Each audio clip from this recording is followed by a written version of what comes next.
Hey everyone, I'm Nishagni and this is Nishagni Tarot, where you receive inspired insights to create an empowered life. So, welcome to the last video series in the Tarot Vlogmas Challenge by Papa Squirrel. So, as usual, I have written down the prompts and let's get started. Today, I'm going to be talking about the last 5 26, 27, 28, 29, 30, 31. Yep, 6. 6 prompts in the challenge. So let's get started. So, prompt 26. What tarot deck has gotten you through the year? So, tarot has not really gotten me through the year, but Oracle has. And the one deck that I absolutely, give the greatest thanks to, and which I thank the universe for bringing into my life, is this one, which is the Living Altar. Now you can find walkthroughs of this deck on my channel. There are 2 walkthroughs. One is a deep dive walkthrough and another is a quick flip through, which is around 5 to 6 minutes. So go check it out. So this deck has been created by magical practitioners and it's absolutely stunning. It contains 66 cards, of which 14 are spell cards, and I can really feel the power and the energy just vibrating from these cards. So let me just show you a couple of the images that are there in these cards because I really want you to see them. So this is what the backs look like, and this is humongous. Look at the size of this card. It's the size of my face, right? So you have cards like these. They are just stunning, right? Absolutely gorgeous. They're really beautiful, and they deal with the various seasons and cycles of life. And the different times of the year, the times of and it's a really slippery deck, like I said, the different elements. And let me just see if I can find a spell card for you to see. Yep, here you go. This is a spell card. This is what a spell card looks like. And it's just really amazing. And here's another one. So this deck is always on my altar. And I have found my life to really physically change. A lot of physical manifestations have happened because of this deck. And I would really heartily recommend this to everyone. So this deck has been created by 2 queer practitioners of magic. They hail from the Romani culture, and you can see every card has had a spell worked upon it, and the moment you hold the card in your hand, you can feel the spell and its power just reverberating through your bones. And it's really brought in a lot of physical changes in my life, and I would heartily recommend that you support it. It's called the Living Altar Oracle. Do check it out. So next question, what were my biggest wins for this year? So my win, and one of the reasons why I really wanted to participate in the Tarot Vlogmas Challenge was because I really wanted to put myself out there into the world and really kind of hone my self-confidence and tap into my chatty Cathy ability.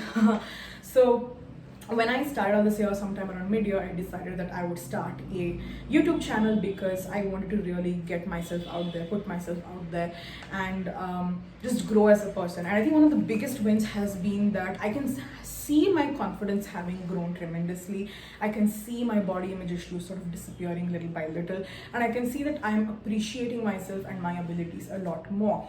Because as I put myself out into the world, it doesn't matter how many people watch these videos, but the fact that I'm able to, courageously, despite all these body image insecurities that I've had, I've been able to put myself forward and really reach out to people and to tell people that, hey, hello, look, I exist, and you know what, if I can do this, you can too. So I think that's been one of my biggest wins, when I've really upped my confidence and the courage with which I take on life. So I think that's been one of the greatest wins of 2021. Prompt 28. What are you looking forward to for the next year? So in 2022, my focus, what I really wanted to be, is to reconnect with my culture, in the sense that I really want my magical practice to develop from an Indian and a South Asian lens. So a lot of magical practice today in the world is done from a Western perspective, wherein it's European or American in nature. And while that's fine, it's not really Indianized. It doesn't really feel good to me, in the sense that it doesn't feel like it belongs to me. And when I want to practice magic, and when I want to practice my spirituality, I really want it to stem from my core. And I believe that my magic would be the strongest if it comes from the roots that I come from, which is India, which is South Asia.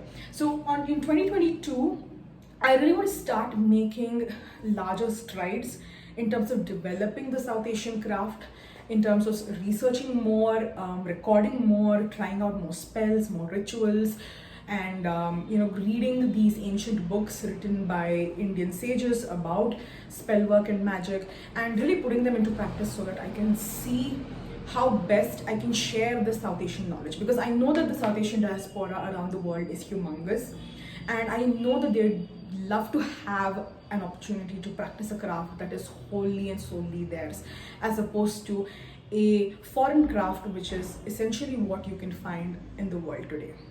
So that's something I'm looking forward to in 2022. All right, 29.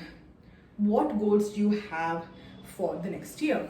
Okay, this is something quite mundane. From the magical, I'm moving to the mundane, and I think one of my biggest goals that I really want to kind of hone in on and really implement is that I want to have a more consistent schedule for publishing videos. Right now, I'm sort of like doing very sporadically.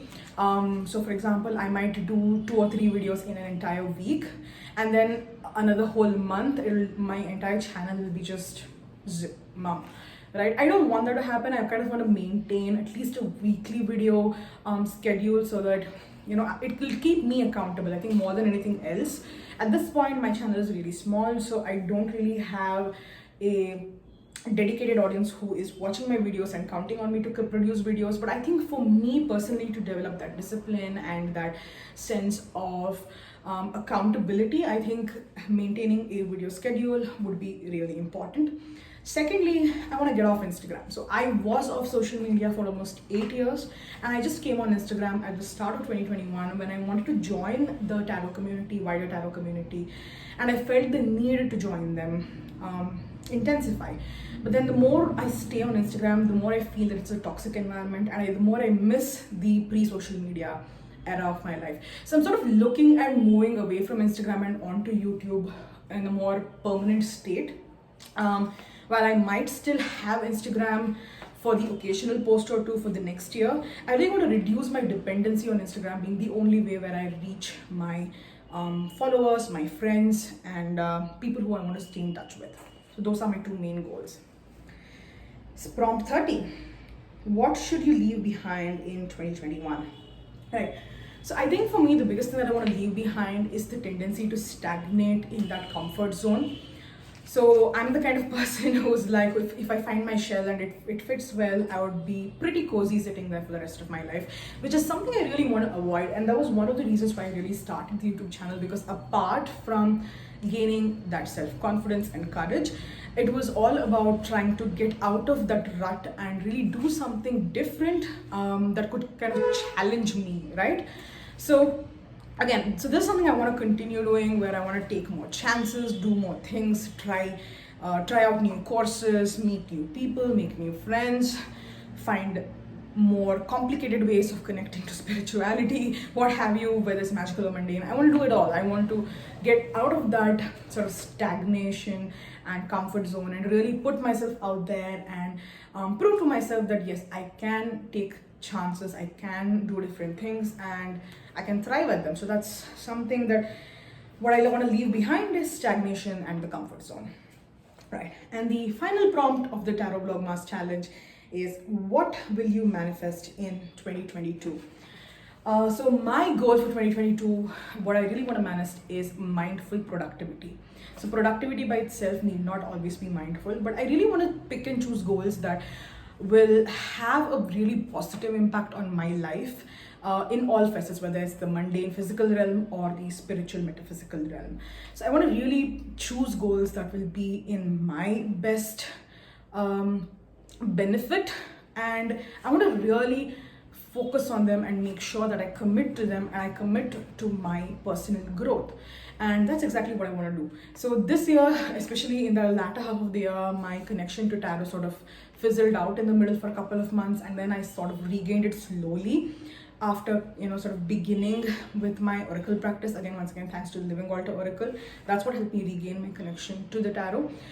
But I really want to sort of be very mindful in what I do and have maintain a mindful connection with my cards, with my magical practice, and with my mundane life as well. So yeah, that's what I want to manifest in 2022. All right, thank you so much for listening, and if you followed me so far in all of these videos, I am really grateful. Thank you for making my 2021 so absolutely amazing. And yeah, here's an announcement. So I will be taking a break from all social media channels at least for a month. I intend to come back maybe mid-January or early February. So until then, I'll be silent on all social media channels because I want a break and a social media cleanse. So I hope you have an amazing Christmas. I hope you have a fabulous New Year, and I will see you in mid-January or early February. Till then, ta-ta. Thank you so much for following Nishadni Tarot. All right, and I promise I won't make these weird mistakes, with pronunciations next few videos. All right, bye. Have a wonderful time, everyone.